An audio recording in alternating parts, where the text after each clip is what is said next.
Sometimes it's better to apologize than to ask for permission.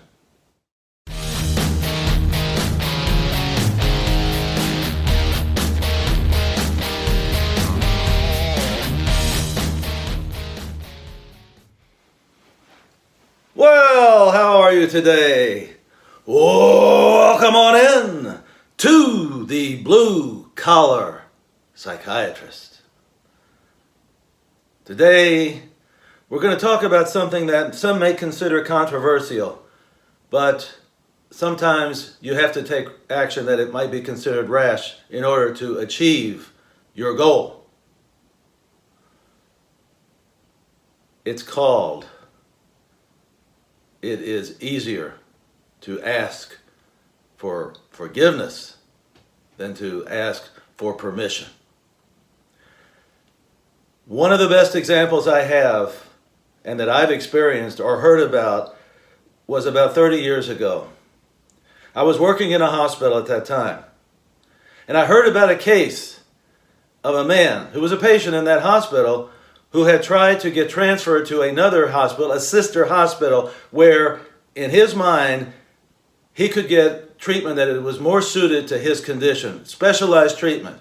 And he tried and had filled out all sorts of forms and all sorts of paperwork, and he went to ask the head of the hospital, and he called the other hospital. He did everything that he could think of to get the transfer.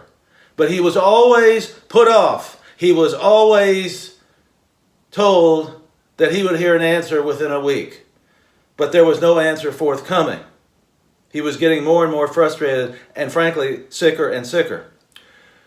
Because at the hospital he was at, they did not have the proper equipment and the proper doctors who were specialized to treat his condition. One day, he saw his opportunity. He was walking outside to get some fresh air, and he walked out near the emergency room entrance. Those of you who are familiar with hospitals know that the EMT trucks bring the patients in, take them out on the gurney, and bring them into the emergency room. And they park their vehicles right there. He looked inside of each vehicle, each EMT vehicle, and saw one where the keys were in the ignition. And he thought, this is my chance. He got into that vehicle, started the engine, backed out, and took off with no permission, and rode the 20 miles to the other hospital where he wanted to be treated. When he got there, he just walked in and said, hey, I'm here. He didn't tell them how he got there, and they treated him. And it was a successful treatment. A period of time later, perhaps I think it was a month or 2 months, somehow this all came to light as to what he had done.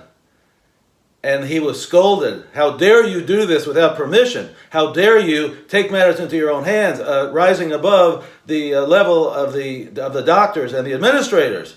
We can't tolerate this.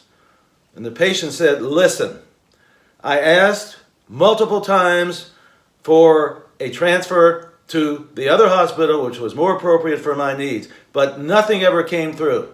And so I decided, you know what? I'm going to have to take matters into my own hands. And then he said to him that famous quotation from years ago, it's better to ask for forgiveness than it is to ask for permission.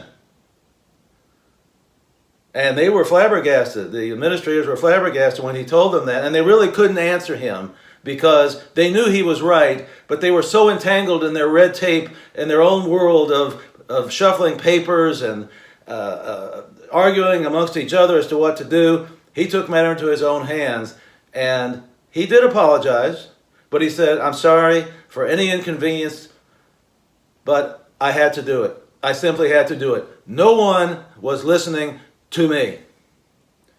So, ladies and gentlemen, this is one example of a case that fulfills the subject matter of this particular video. Sometimes it's better to apologize than to ask for permission. Guys, gals, I remind you, drink and drink abundantly from the fountain of life. See you next time! Whoa, whoa, whoa, whoa, whoa, whoa, whoa, whoa, whoa, whoa, whoa, whoa, wait. I ask you to review my other video called Fortune Favors the Bold. This meshes very nicely with the video that you are currently watching. See you next time!